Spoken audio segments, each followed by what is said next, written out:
Hey everyone, so here's my trade recap for the 27th and 28th of January, both the swing trades and the intraday. So I'll be running through the intraday trades that I took first. So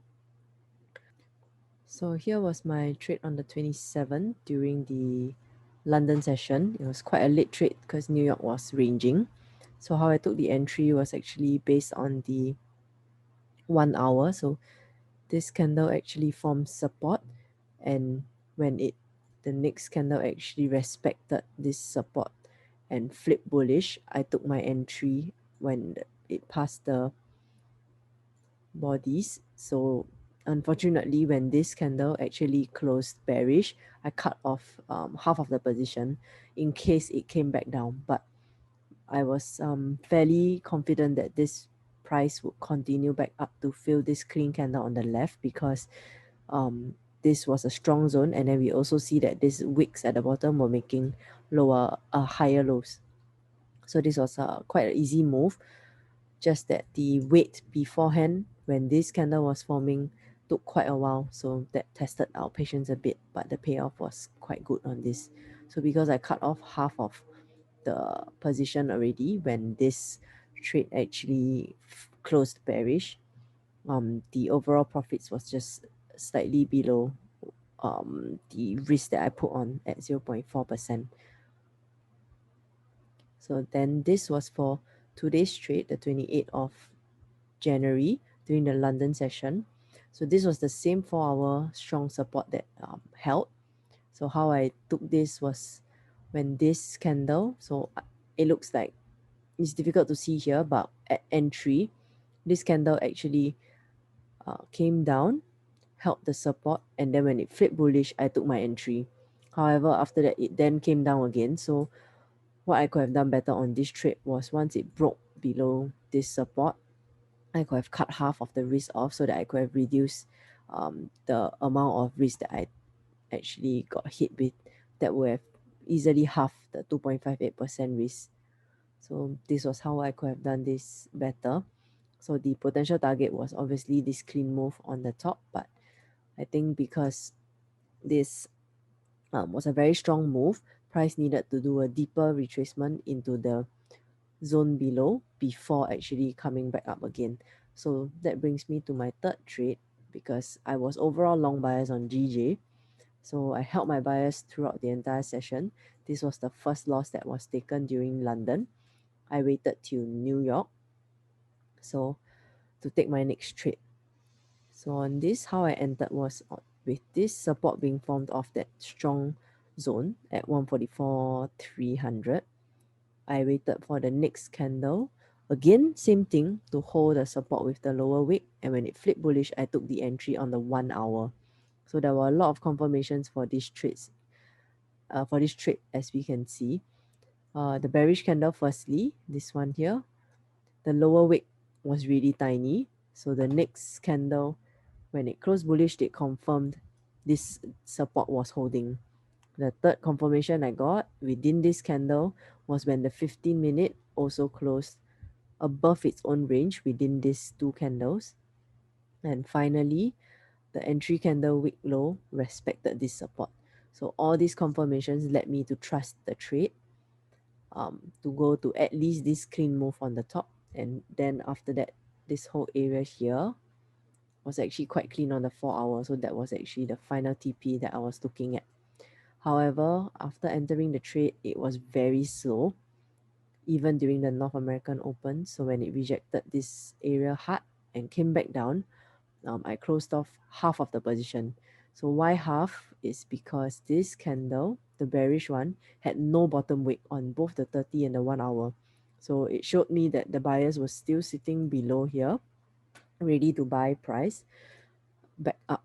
So when the next candle on the 30-minute actually closed with support, I took the entry long after it flipped bullish again to go back up. So initially I was supposed to leave a small runner to go beyond, but I forgot to delete away the TP that I had set.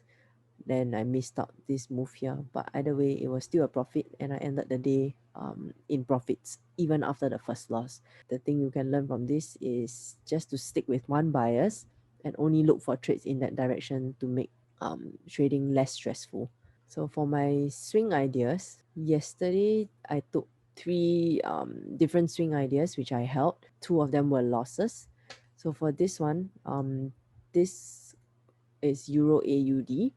So how I entered this was actually I saw that this was actually a retracement to continue lower since EA was actually bearish.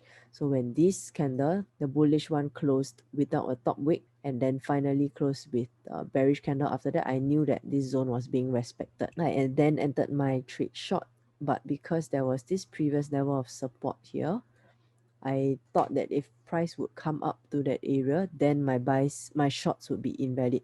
So I gave my stop loss a bit of space and put it above there.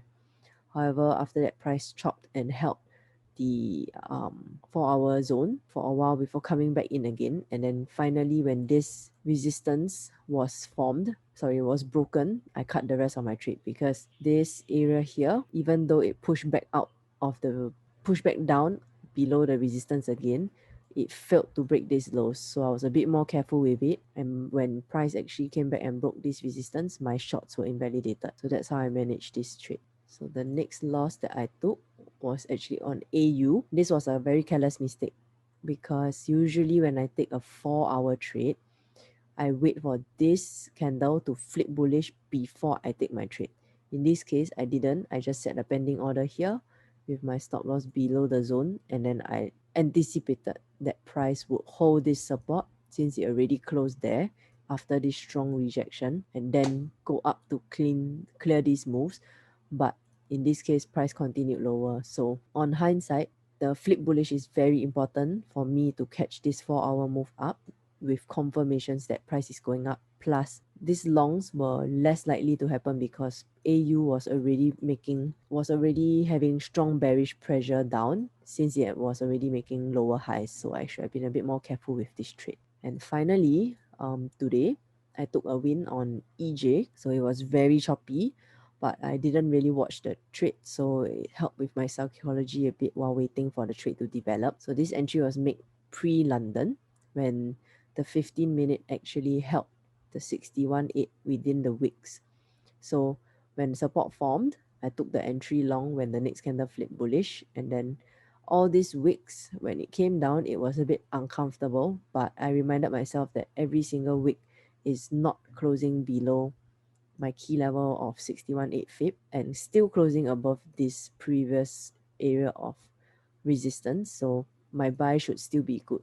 So I left my stop loss where it was, and then when in this candle, when price the 30-minute actually closed above this resistance, I locked my stop loss at break even, and then finally TP hit when price filled this clean move up, and then in the end price filled this clean move on the 4-hour. So overall I banked 2.67 from this trade. So this was not the easiest trade to hold, but I'm glad that I trusted my analysis and didn't keep looking into the charts. If not, I would have been really anxious. Hopefully all these trade recaps help you. If you like this content, remember guys, help me give it a like so I know to continue making. And then if tomorrow's the last day of the month, trade safe. I will not be hitting my trades with full risk anymore because I'm already profitable for the month. So I would like to secure those profits. Right? Thank you everyone.